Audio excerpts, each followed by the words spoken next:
What's going on, guys? Welcome back to my channel. For today's video, we're going to be checking out the Transformers Rise of the Beasts Jungle Mission Deluxe Class Cheetor. Now, we know by the movie trailer and the Studio Series version that it's unlikely Cheetor will look like this in the upcoming movie. I mean, maybe he will. This could be a pre-Earth form, perhaps an upgrade that he acquires halfway through the film, but for the time being, there's no indication that he's going to vaguely resemble how he appeared in the original 90s series. But with that being said, this is another solid mainline deluxe. I mean, these figures so far have been knocking it out of the park. Nightbird was sick, the Air Razor was awesome, and the Wheeljack I personally loved. I think it's one of my favourite Rise of the Beast figures that I've checked out so far, and you know, maybe if you're not nuts about the live action movie Cheetor design, then you can pick this one up, because I think it's better than the Kingdom more Beast Wars accurate release that we saw a couple of years back. So here we have Cheetor in his robot mode, again sporting a much more classical look for some of these Beast Wars characters, and it still looks sick. I mean, there's a ton of mechanical surface detailing applied to this guy to make him look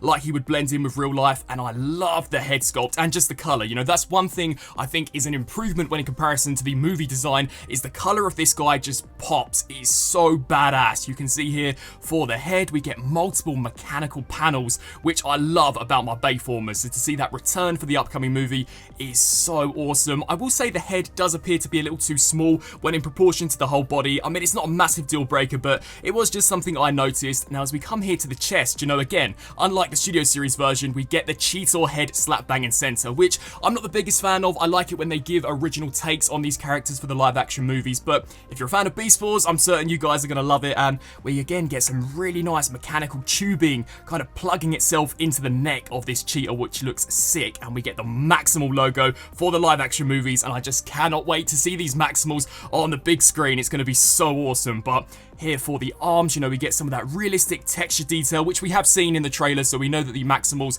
are going to be sporting some realistic traits. And then as we come around here to the back, again, unlike the SS version, we get the classic kind of Cheetor legs, which stack up here on the back, which I don't think looks too bad. You know, they've kind of replicated the spinal column, which I thought was such a nice touch, and you'll see more of this when we get this guy transformed up into his Cheetor mode. And then as we come here to the front, you know, I like the blue highlights. That too was an issue I had with the Studio Series version. It was really just the colour, you know, the colour on the movie design is very saturated. Had they applied some of the details that we're seeing from this guy, I just think it would have looked a lot better. But as we come down here to the legs, I've got to be honest with you guys, I'm not the biggest fan of the brown pants this guy's sporting. I mean, it's quite a contrast when in comparison to the bright yellows and blues that we have for the top, and especially in the Cheetor mode, it kind of sticks out like a sore thumb. So I'm going to be really intrigued to check out some of the concept art once the movie has hit the big screen and they can begin to publish that, as it would be cool to see where this design started off and then where it ended up. But even with these, you know, very nicely detailed. We get loads of mechanical tubing going on here for the side of the leg, which looks great. And to be fair, besides the Cheetor legs, which are Beast Wars accurate, this guy has no back kibble on him at all and fills out a lot better,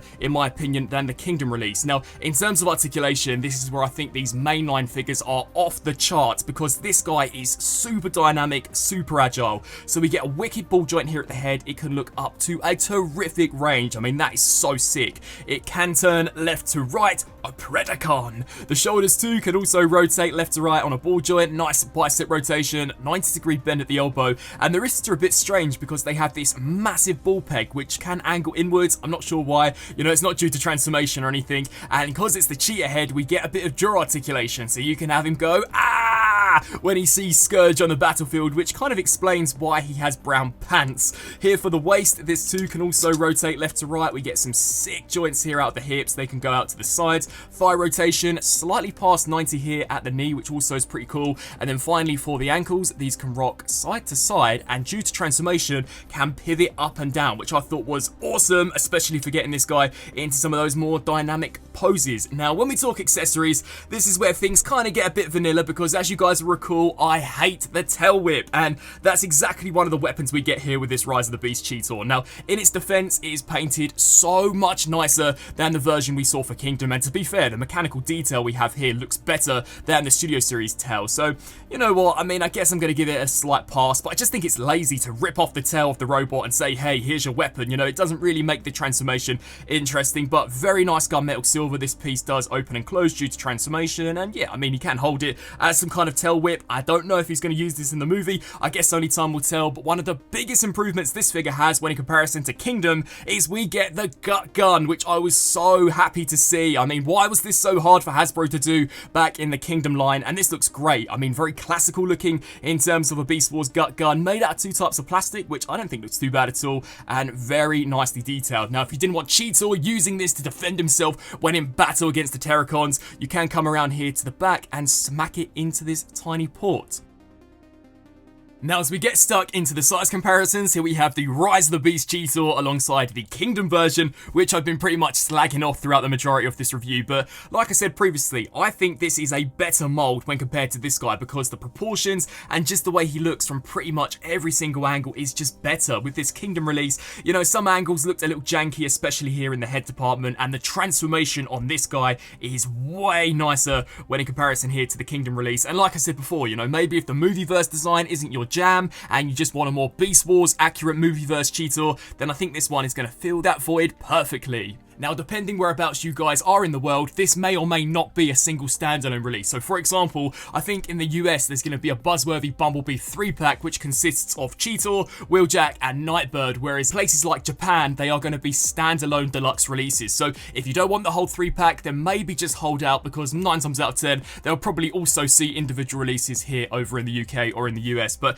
here we have him alongside Elton John, aka Wheeljack, and I wish I had that sick CG render of Wheeljack that was just shown off a few days ago when I put his review together, because come on guys, it is such an accurate representation of how the character's going to look in the upcoming movie. And by the way, one of the best Rise of the Beast figures I think I've checked out so far, not gonna lie. Here he is alongside one of his mortal enemies, that being Terracon Nightbird. Here's the mainline Deluxe Airazor, and you know, despite these guys not being movie accurate, just as standalone releases, they are sick. And what I found kind of interesting was she was completely original in regards to her transformation, whereas her Studio Series counterpart took basically the engineering of the Kingdom version, and it's kind of the complete opposite here for this Cheetor, because his Studio Series version had a unique transformation, whereas his mainline release is pretty much a glorified Kingdom transformation. So yeah, I just thought that was something worth mentioning. Here he is alongside the Studio Series Deluxe class Bumblebee, and then finally we have to compare him alongside his more movie accurate brother, that being the Studio Series Voyager. And there are things I like about both of the designs, but in terms of a live action movie Cheetor, I do think the Studio Series design fits in better with the Movieverse aesthetic. The only thing that I would have loved to have seen carried over would be the colour scheme, because we recently saw an image of the standee, and the colour scheme of that Cheetor, which seems to be the finalised CGI design, is more similar to this mainline Cheetor than as opposed to this very dark brown of the Studio Series release. But you guys let me know down below, out of the two, which is the one you prefer. Now, you guys may have noticed me giving you a bit of spoilers back there in regards to how this guy's going to transform. Basically, if you own the Kingdom version, you know exactly how this is going to tango, although there are a few steps which just make this a little more spicy. So, to kickstart things off with, you are going to want to take his head and in true Cheetor fashion, rotate it here to the back. Now, what we're going to do is disengage the cheetah head. Now, this can be such a pain in the ass to do, and I'm not going to lie, the first time I did it, I thought I was going to break it. So, what you're supposed to do here is just bend this double hinge joint out, and it should free up this mid-torso piece. Now, once that's done, we can then elongate this and basically make sure the neck brace is folded over the top of this collar piece so that it isn't underneath, and then the head is just going to slide over the top of the robot mode head. Next up, we're then going to want to bring in the guts gun, as it literally stores in his guts, which I thought was cool. So fold in the tip, and it's just going to peg into that massive MechTech port in the center. Now what we can do is bring the arms in, rotate here at the bicep, and there are some tiny tabs here on the underside that are going to peg into some slots. So just snap these in here. Can be a little difficult to get in, but trust me, they'll hold their place, and do the same here for the opposite side. So snap that in. Once you have the shoulders in this position, now is where we can bring in the neck piece and just tab this section in over the top.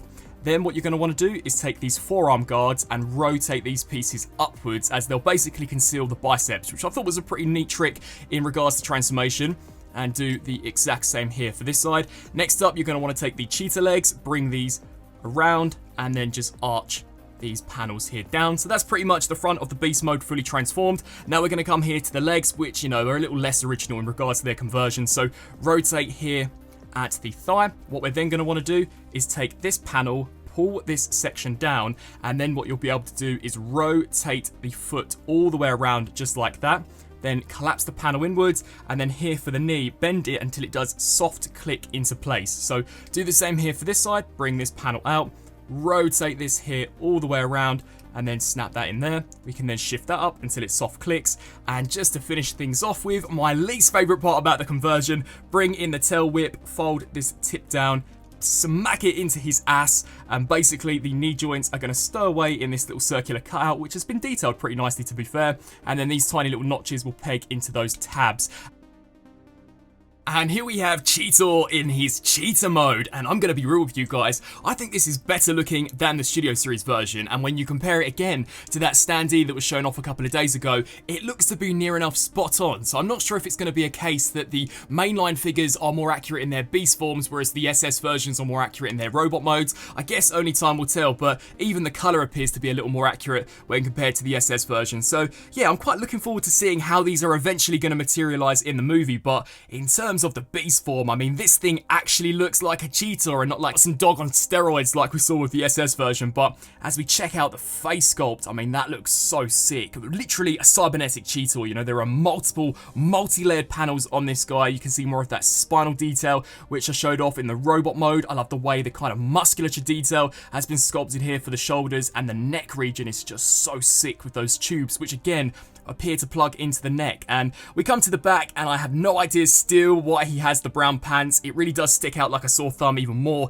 here in the cheetah mode, and the fists do kind of become these big brass balls. So I mean, this guy may be a little ballsy in the movie. I guess we'll just have to wait and see. And I also like the mechanical detail of the tail, which I showcased when it was in its weaponized form. And they've also painted his toes too. So, you know, Cheetor's gone for a little manicure before he's decided to go into battle alongside the Maximals against the Terracons. Now, articulation-wise, sadly, no head swivel, unlike the SS version, so that kind of sucks. But we do get a bit of jaw articulation. The shoulders here are on ball joints. We get a hinge joint for what I imagine would be the elbows of the beast mode. And then as we come here to the legs, you know, we get the knee joint from the robot mode, and then a little hinge joint here for where I imagine the ankle of the cheetah mode would be, and the tail is fixed into place. So unlike the SS version, again, you can't arch it up and down, but yeah, pretty solid looking.